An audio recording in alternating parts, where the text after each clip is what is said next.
2024లో release అయ్యే తెలుగు సినిమాల list.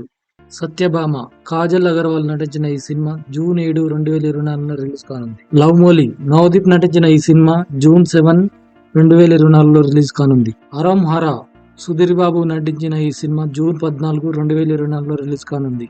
Double smart, రాంపు తినేని నటించిన ఈ సినిమా జూన్ 14, 2024లో రిలీజ్ కానుంది. కల్కి 2898 ఏడి, ప్రభాస్ నటించిన ఈ సినిమా జూన్ 27, 2024లో రిలీజ్ కానుంది. భారతీయుడు 2, కమల్ హాసన్ నటించిన ఈ సినిమా 2024 జూలై 12న రిలీజ్ కానుంది. పుష్ప, అల్లు అర్జున్ నటించిన ఈ సినిమా 15 ఆగస్టు 2024న రిలీజ్ కానుంది. సరిపోదా శనివారం, న్యాచురల్ స్టార్ నాని నటించిన ఈ సినిమా ఆగస్టు 29, 2024న రిలీజ్ కానుంది. ఓజీ, పవన్ కళ్యాణ్ నటించిన ఈ సినిమా 27 సెప్టెంబర్ 2024లో రిలీజ్ కానుంది. దేవర పార్ట్ 1, జూనియర్ ఎన్టీఆర్ నటించిన ఈ సినిమా 10 అక్టోబర్ 2024లో రిలీజ్ కానుంది. మార్టిన్, ధృవ సర్జా నటించిన ఈ సినిమా 11 అక్టోబర్ 2024లో రిలీజ్ కానుంది. రాబిన్ హుడ్, నితిన్ నటించిన ఈ సినిమా 20 డిసెంబర్ 2024లో రిలీజ్ కానుంది. ఇలాంటి మరిన్ని వీడియోస్ కోసం సబ్స్క్రైబ్ చేయండి.